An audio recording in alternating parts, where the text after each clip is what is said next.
जय हिंद, जय Bharat and welcome to Study Capital. आप सबका स्वागत है स्टडी कैपिटल में। तो आपका कल रात को फॉर्म आ चुका है। अभी फॉर्म भरने से मना किया गया है क्योंकि अभी वेबसाइट में प्रॉब्लम आ रही है, पर फिर भी कुछ लोग फॉर्म भरने जा रहे हैं। तो भैया इन चीज़ों का ध्यान रखना, तुम्हारे लिए वीडियो मोस्ट इंपॉर्टेंट है। अगर तुमने ये गलतियां की तो आपका फॉर्म रिजेक्ट हो जाएगा एंड फॉर्म सुधारने का और कोई तरीका नहीं है। एक बार गलत फॉर्म भर दिया तो फिर अगले साल की तैयारी करिएगा। आप इस साल सीयूटी से बाहर हैं क्योंकि फॉर्म रिजेक्ट हो गया तो कोई दिक्कत, फिर तो आराम करिए, फिर कोई दिक्कत ही नहीं है। तो इन गलतियों को मत करना। ये गलतियां कर दी तो उसके बाद सुधरने का और कोई या सुधारने का और कोई तरीका नहीं है। वीडियो को प्लीज लास्ट तक देखिएगा। मैं आपका 1 मिनट का भी कीमती समय बर्बाद नहीं करूंगा। मैं तुमको लास्ट में फायदा भी पहुंचा के जाऊंगा। व्हाट्सएप चैनल का नीचे डिस्क्रिप्शन में लिंक दिया गया है, वहां आपको मैं 2023 एंड 2024 के पीवाईक्यूज प्रोवाइड करा दूंगा। ठीक है, तो एज अ फोकस रिवार्ड आपको वो मिल जाएगा। तो तब तक का वेट करिएगा जब तक आपको मैं डिस्क्रिप्शन में लिंक प्रोवाइड करा दिया गया है। व्हाट्सएप चैनल ज्वाइन कर लेना। 600 बच्चे ऑलरेडी ज्वाइन कर चुके हैं तो उसका ऑलरेडी बहुत लोग फायदा उठा रहे हैं। तो लास्ट ईयर तुम्हारा पेपर 2024 में कैसा आया था चेक कर लेना एंड अपनी तैयारी शुरू कर दो क्योंकि तुम्हारे लिए मोस्ट इंपॉर्टेंट तुम्हारी तैयारी है। ठीक है, मैं बार बार देख रहा हूँ 100 जगह से फॉर्म कैसे भरे जाते हैं, कौन कौन से डॉक्यूमेंट लगते हैं। 100 जगह से देखोगे तो फॉर्म भरने का तरीका थोड़ी बदल जाएगा। फॉर्म तो एक ही जैसा भरोगे ना। तो एक वीडियो 100 बार देखने से बजाय एक बार देख लिया, फॉर्म भर लिया, पढ़ाई में लग जाइए, वो मेन इंपॉर्टेंट है। अब ये गलती मत करना जो मैं बताने वाला हूँ। पहला तो अपने कैटेगरी सर्टिफिकेट वाली गलती मत करना। इसको मैं भी डिटेल समझाऊंगा कैटेगरी सर्टिफिकेट गलती क्या नहीं करनी है तुमको। ठीक है, कैटेगरी सर्टिफिकेट में तुमको क्या चीजें नहीं मिस्टेक करनी है। दूसरा, अपनी डेट ऑफ बर्थ से खेल मत लेना। ठीक है, मतलब आधार कार्ड में जो डेट ऑफ बर्थ है और जो 10th में डेट ऑफ बर्थ है दोनों एक ही जैसा भरना। अगर मान लो आधार कार्ड में 10th में अलग अलग है तो समस्या वाली बात है। तो ध्यान रखना तुम वो यूज करो जिसमें तुम्हारी डेट ऑफ बर्थ सेम हो। जैसे फॉर एग्जांपल मेरी आधार कार्ड में डेट ऑफ बर्थ अलग है और 10th में अलग है, पर मेरी पैन कार्ड या वोटर आईडी में सेम डेट है, तो तुम पैन का आईडी या वोटर आईडी यूज कर लेना। ठीक है, पर दोनों ऐसा डॉक्यूमेंट मत अपलोड कर देना जिसमें एक में डेट ऑफ बर्थ अलग है एक में डेट ऑफ बर्थ अलग है, दिक्कत आ जाएगी। ऐसा डॉक्यूमेंट अपलोड करना कि तुम्हारे जिसमें 10वीं की मार्कशीट में जो तुम्हारी डेट ऑफ बर्थ लिखी है उसी से मैच करे। मान लो तुम्हारा आधार कार्ड पुराना हो चुका है, तुमने अपडेट नहीं कराया, तो भैया पैन कार्ड यूज कर लो या वोटर आईडी यूज कर लो या कुछ और यूज कर लो, ड्राइविंग लाइसेंस यूज कर लो। तुम्हारे 10वीं और तुम्हारे जो तुमने आइडेंटिटी प्रूफ यूज किया दोनों की डेट सेम होनी चाहिए। ठीक, सेकंड आपको हम कैटेगरी सर्टिफिकेट की बात कर लेते हैं जो कि मोस्ट इंपॉर्टेंट है। आ जाओ, ये आपका इन्फॉर्मेशन बुलेटिन है। ठीक है, ये आपकी ऑफिशियल वेबसाइट है। इन्फॉर्मेशन बुलेटिन में जाना, पेज नंबर 60 में चले जाना, वहाँ पे फॉर्म भरने के तरीके में सारी चीज़ें बताई गई हैं। पेज नंबर 60 में तुम जैसे ही जाओगे, मैंने फॉर्म कैसे भरा जाता है उसके ऑलरेडी वीडियो बना दिया है, इसमें मैं उसके बारे में नहीं चर्चा करने वाला हूँ। यहाँ पे देखो, यहाँ पे आपसे अपना एड्रेस पूछा गया है और आपके बाकी चीज़ आपकी पूछी गई है। फिर आपके यहाँ पे पर्सनल इन्फॉर्मेशन पूछी गई है, आपका नाम, आपके माता का नाम, आपके पिताजी का नाम। उसके बाद आपसे यहाँ पे कैटेगरी के बारे में पूछा गया है कि आप अपनी कंफर्म कैटेगरी करिए। तो जैसे मान लो यहाँ पे ईडब्ल्यूएस कैटेगरी मैंने भरी, तो आपको यहाँ पे अपना सर्टिफिकेट नंबर डालना पड़ेगा, कैटेगरी सर्टिफिकेट आईडी नंबर। आप जो भी आपका ईडब्ल्यूएस सर्टिफिकेट उसमें चेक करिएगा, उसमें कैटेगरी सर्टिफिकेट नंबर होता है, आपको एक्जैक्टली यही नंबर यहाँ पे देना है। ठीक है, एंड यहाँ पे डेट ऑफ इशू लिखा हुआ है, किस दिन आपका कैटेगरी सर्टिफिकेट जारी किया गया है, इशू किया गया है। ध्यान रखना यहाँ पे जिस दिन तुम फॉर्म भर रहे हो उस दिन की डेट नहीं डालनी है। जिस दिन तुम्हारा जन्मदिन आता है, डेट ऑफ बर्थ, उस दिन की डेट नहीं डालनी है।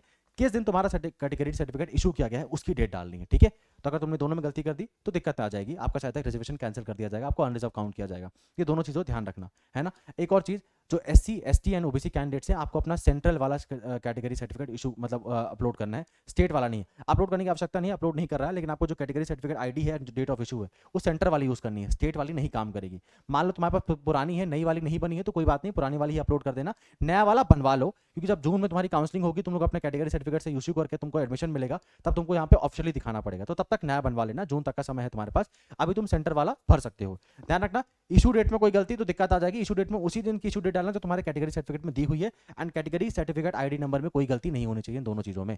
ठीक है, जो ईडब्ल्यूएस कैंडिडेट है आपको नेम ऑफ द अथॉरिटी भी भरना पड़ेगा। नेम ऑफ द अथॉरिटी मतलब क्या होता है सर, ईडब्ल्यूएस सर्टिफिकेट जो इशू करने की पावर है वो किसी कम लोगों के पास ही है, जैसे डीएम है, ब्लॉक डेवलपमेंट ऑफिसर है, तहसीलदार है, रेवेन्यू ऑफिसर है। तो किसने इशू किया आपका ईडब्ल्यूएस सर्टिफिकेट, आपको ये मेंशन करना पड़ेगा। ये चीज SC ST and OBC candidates को देने की जरूरत नहीं है। ठीक है, एक और चीज, ईडब्ल्यूएस वाले पूछेंगे सर मेरा तो मेरा सेंटर का सर्टिफिकेट है या स्टेट का सर्टिफिकेट, तो ईडब्ल्यूएस का अलग अलग सर्टिफिकेट नहीं होता। अगर तुम्हारे पास ईडब्ल्यूएस का सर्टिफिकेट है वही सेंटर में काम करता है, वही स्टेट में काम करता है। For SC ST and OBC candidates उनका सेंटर का अलग सर्टिफिकेट होता है, स्टेट का अलग होता है, तो उनके लिए सेंटर वाला अपलोड करना है। दोनों चीजें क्लियर है, दोनों में गलती मत करना।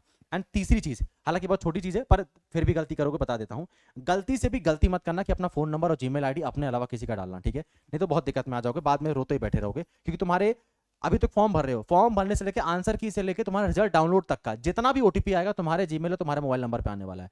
तो जीमेल वही भरना जिसका पासवर्ड याद हो, मोबाइल नंबर वही भरना जो तुमको तुम्हारा खुद का मोबाइल नंबर हो, चाचा फूफा मामा का मत भर दीजिएगा। ठीक है, तीसरी चीज, डेट ऑफ बर्थ के बारे में मैंने बता दिया, कैटेगरी सर्टिफिकेट के बारे में मैंने बता दिया।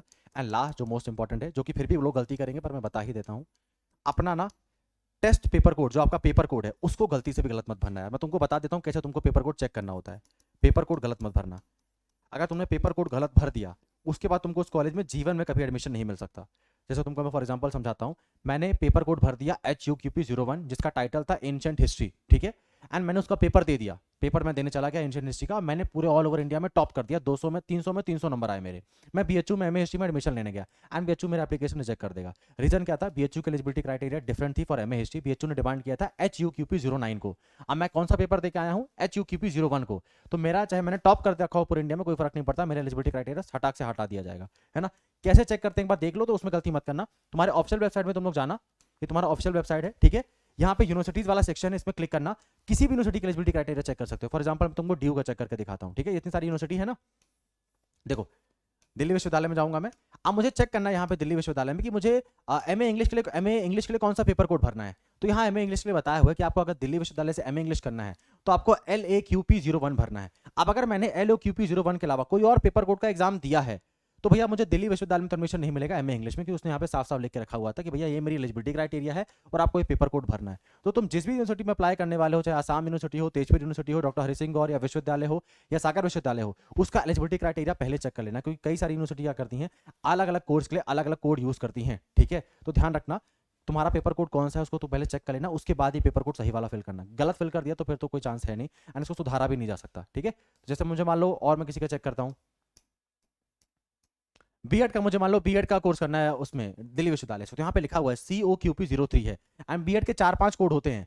COQP03 है, 05 है, 06 है, 07 है। पर मुझे अगर बीएड वाला करना है पेडागोजी से तो मुझे COQP03 को ही भरना पड़ेगा। अच्छा, तुम कोड कैसे चेक कर सकते हो, सर मेरा वाला कौन सा कोड है मैं कैसे चेक करूँ, मैं उसको भी बता देता हूँ।